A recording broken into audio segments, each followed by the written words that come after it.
Lijep pozdrav, ovaj put ne iz Vinkovaca nego iz Umaga gdje su se okupili putničke agencije i turistički sektor na danima UHPE, to jest Udruge hrvatskih putničkih agencija. Održali su se razni B2B sastanci, panel rasprave, prezentacije, no ono najvažnije, trenutno su se održali i sastanci sa predsjednicima HTZ-a na glavnim emitivnim tržištima. Mi smo popričali sa svima njima, čuli smo u stvari jako pozitivne reakcije sa svih tržišta. Kao što je i rekao direktor HTZ-a gospodin Stančić, da su i trenutne brojke u malom plusu 2-3%, što je odlično da se radi o presezoni, i donijeli smo kratki presjek razgovor sa direktorima predstavništvima iz SAD-a, Njemačke i Poljske.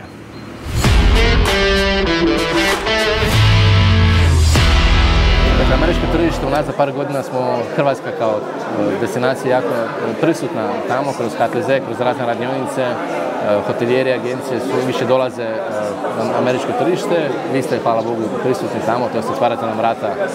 Kako je trenutno stanje na američkom tržištu? Nekako hrvatski brend je bio prepoznatljiv, ali sada vidimo da stvarate brojke i brend raste iz godine u godinu.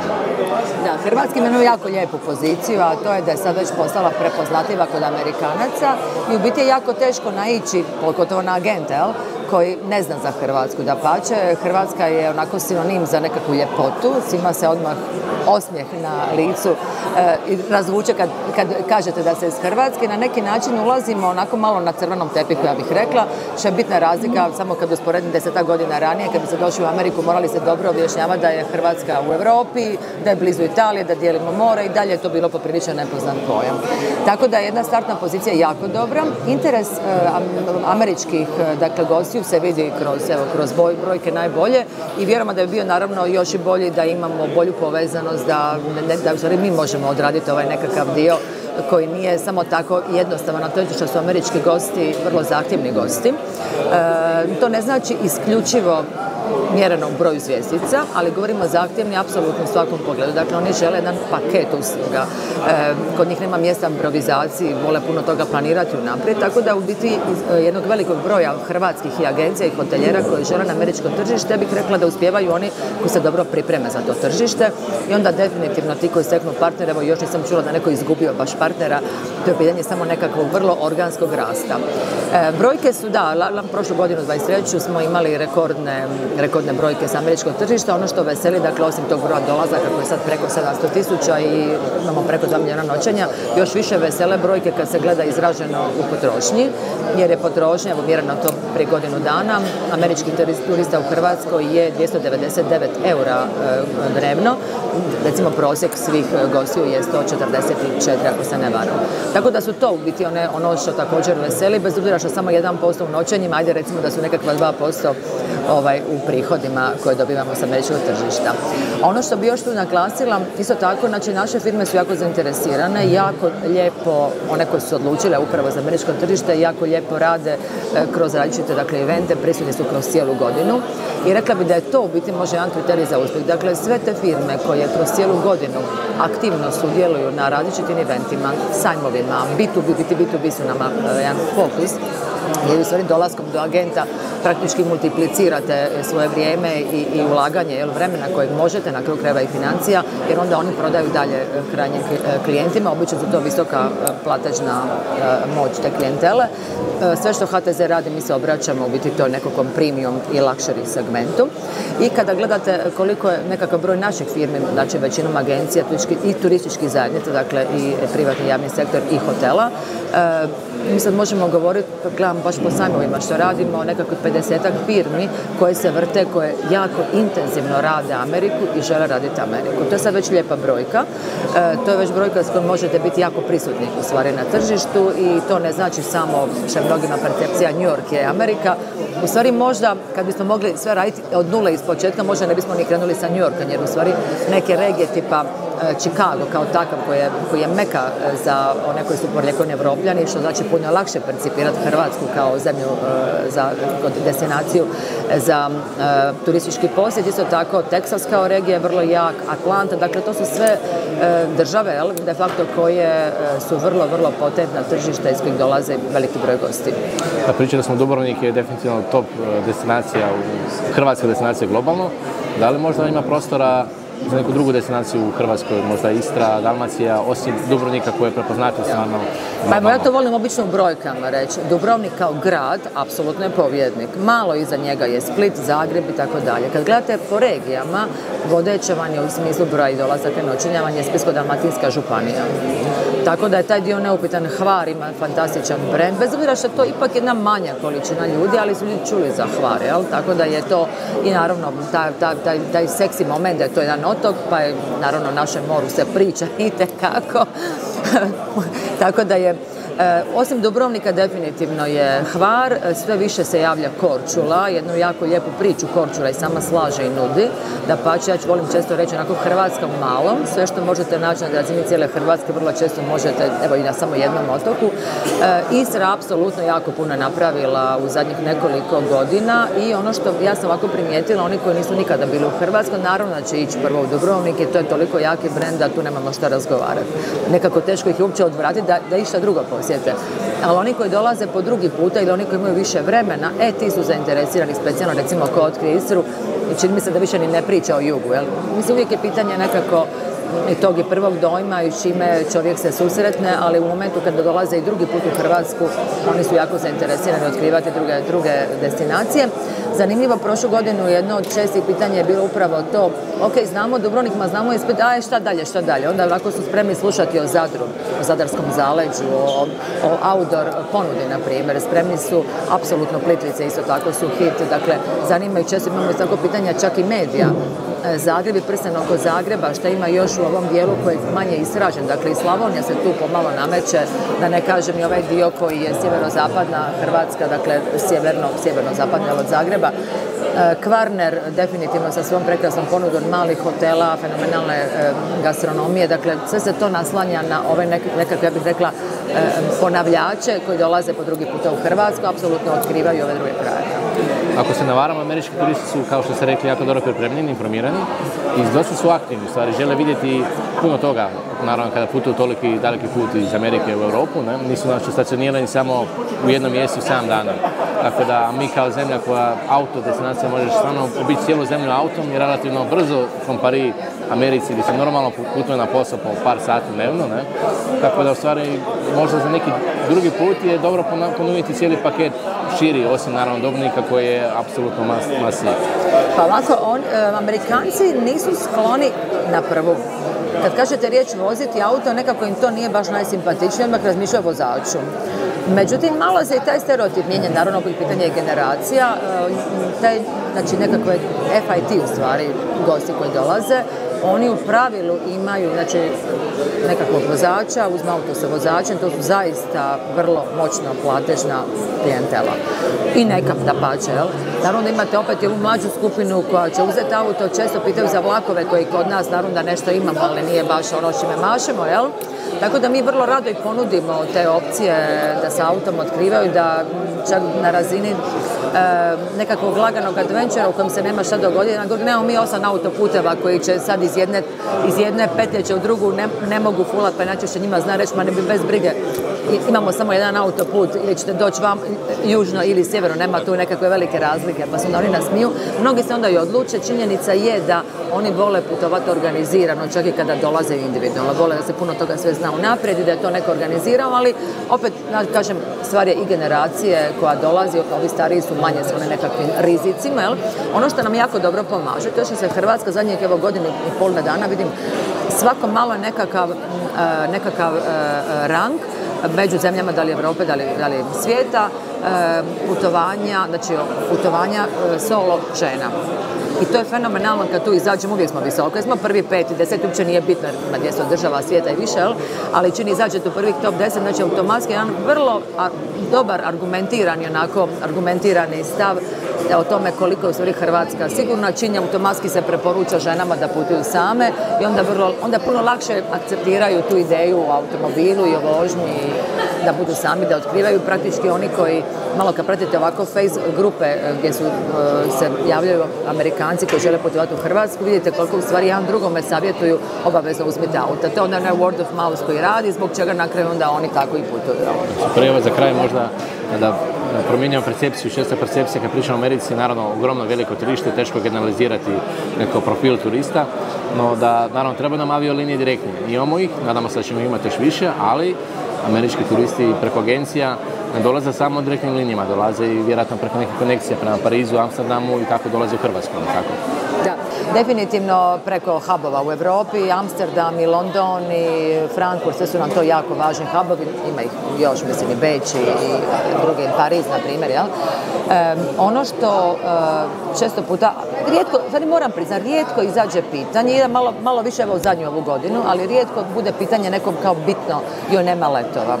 Čak i kad se to dogodi, ja to volim onako premostiti malo i sa humorom, we are playing hard to get, jer definitivno ono što sam opet naučila od američkih agenata je da Amerikanci u stvari koji dolaze u Hrvatsku se ne žele tretirati kao nisu to oni pravi turisti koji putuju onako vezana vreća i ne znam gdje će ići. To su nekakvi travelers, dakle nekakvi pravi putnici. I onda automatski čim ste vi putnik, čim ste se vi naputovali, čim ste prošli Europu, čim ste prošli na drugi vjerovatno i svijet, puno lakše takva osoba će sjest preko nečega, ljudima koji puno putuju normalno imati koji puti neko presjedanje. Jer neko ko rijetko kad putuje, sjedne jedan put u avion, voze ga kao kufer, njih 50, naravno da neko mora misliti za njega puno teže će se odlučiti otići sam sa presjedanjima, ali definitivno se jako veliki broj nama ipak dolazi ljudi preko ovih hubova, tako će i biti. Imamo najave United da će staviti novu liniju, novu destinaciju praktički za godinu dana od danas će dobiti avione pa bi stavljali liniju, ali to je nešto što moramo tek dočekati, pa veselimo se samo većem broju Amerikanaca. Super, hvala ti puno. Hvala lijepo da. Njemačka je naše glavno emitivno tržište, svi uvijek pratimo svake godine razne analize njemačke medije, kako je stanje na njemačkom tržištu, pa evo ovdje ste danas s nama pa da čujemo iz prve ruke kao najbolji izvor kako je stanje na njemačkom tržištu, da li se možda promijenile nekakve preferencije gosti unazad ovih 2 godine su bile jako intenzivne, ali vidimo turizam se vratio, dapače vratio se nikad jači, pa kako je stanje na njemačkom tržištu i što očekuju Njemci od Hrvatske, to što možemo mi očekivati za ovu godinu. Lijep pozdrav i hvala na pitanju. Znači to je jedno konkretno pitanje koje zahtijeva prilično opsežan odgovor, jer evo situacija na njemačkom tržištu je dinamična, ne samo za nas nego općenito i za njemačke potrošače, i za putnike, i za destinacije koje se natječu za njemačke goste, naravno. Svi znamo, do 2022. vladali su uvjeti kakvi su vladali, znači predpandemijski, postpandemijski. Mi smo tu odigrali jednu jako dobru utakmicu, mi smo isplivali u prvi plan kao destinacija i međutim, iako su se druge destinacije vratile, znači i sve aviodestinacije i druge čak i daleke destinacije i tako dalje, mi smo bili svjedoci ove godine da je najeminentnije njemačko istraživanje turističkih trendova i turističkih tokova u Njemačkoj Hrvatsku pozicioniralo na 4. mjesto među inozemnim destinacijama za, ajmo reći, za glavni godišnji odmor. A ako uzmemo u obzir da su prva Španjolska, druga Italija, treća Turska, da smo mi 4., a znamo koliko su te zemlje veće i koliko imaju više stanovnika od nas i tako dalje, tako da to 4. mjesto je jedan jako veliki uspjeh. Mi smo već bili došli 2022. na to 4. mjesto, sad smo ga zadržali. Jednostavno rekao bi da se na njemačkom tržištu desila jedna konsolidacija Hrvatske kao turističke destinacije, da tamo igramo, ajmo reći, prvu ligu bez da pretjerujemo, da Hrvatska je postala prepoznatljiva kod njemačkih gostiju, možemo slobodno reći, postala je toliko prepoznatljiva kao što nije bila nikad do sada. I to naravno pridonosi tome da i veliki broj Njemaca putuje kod nas. Ajmo reći, mi po našim statistikama tu računamo negdje 3 milijuna i 300, 3 milijuna i 400. Međutim, ako računamo i strane državljane koji u Njemačkoj žive, onda su te brojke čak još i veće. Znači, stranci koji u Njemačkoj žive tamo, privređuju, tamo zarađuju i odabiru Hrvatsku kao zemlju koju će provesti godišnje odmore, onda ajmo reći možda čak i 4 milijuna putnika nam dolazi iz te zemlje, tako da to stvara skoro 5% cijelog ukupnog hrvatskog GDP-a. To je vrlo značajno, tako da ne čudi da cijela hrvatska turistička privreda polaže poseban akcent na to tržište i to tržište za sada na sreću našu dobro reagira i mi smo prilično zadovoljni. Što se tiče trendova za ovu godinu, ja očekujem da će se nastaviti pozitivni trendovi od prethodnih razdoblja, da ćemo zadržati taj volumen prometa koji smo dosegli. Mi radimo na tome da populariziramo i destinacije u Hrvatskoj koje nisu izravno na moru, da predstavimo kontinentalni dio Hrvatske kao atraktivnu destinaciju, pogotovo za grupni turizam, za obiteljski turizam i sve što nije vezano za odmor na moru, za kupanje, za kupališnu sezonu, tako da, ajmo reći, polako, nakon što smo konsolidirali Hrvatsku kao mediteransku zemlju, mediteransku destinaciju, krećemo u izgradnju novog brenda Hrvatske kao destinacije koja nudi i nešto drugo, jedan posve drugačiji proizvod koji naravno ima i veću konkurenciju, međutim počelo se to odražavati i u brojkama, konkretno i u našim kontinentalnim županijama, što je svakako dobro. Tako da trenutno stanje nekih bookinga, upita je na razini prošle godine ili čak mrvicu bolje, tako da to sad ostavlja prostora da budemo optimisti za ovu godinu i naravno i za sljedeće. Usprkos tome što svi znamo da je u Njemačkoj lagana recesija, njemački putnici nemaju više novaca nego što su imali prije 4 godine i to je isto bitno napomenuti. Međutim, Hrvatska je u tom pogledu dosta konkurentna i ja tu ne očekujem nekakvih većih promjena, niti nekih većih problema. Sve se rekao, super, hvala ti puno. Zadnjih par godina je bilo jako intenzivno na tržištu turizma u Europi, no evo nekako prošle godine smo doživjeli neko oporavak i ove godine ide uzlaznom najavom kao što smo čuli od direktora Stančića.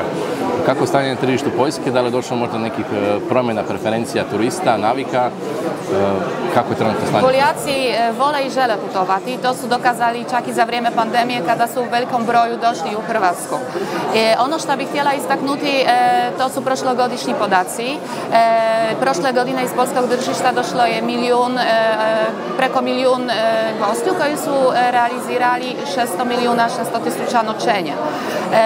Ove godine bilježimo prema sustavu e-Visitor 20% dolazaka više i 20% više noćenja iz poljskog tržišta. Dakle, to vidimo tu dobre rezultate što bi moglo biti i kao dokaz za cijelu ovu godinu iz poljskog tržišta. Šta najviše motivira Poljake, to su sunce i more naravno i zbog toga najveći dio dolazi u Hrvatsku, ali to su naravno i prirodna baština, kulturna baština, izvrsna enogastronomska ponuda, sve više prisutna ponuda i interesantna za Poljake city breakova.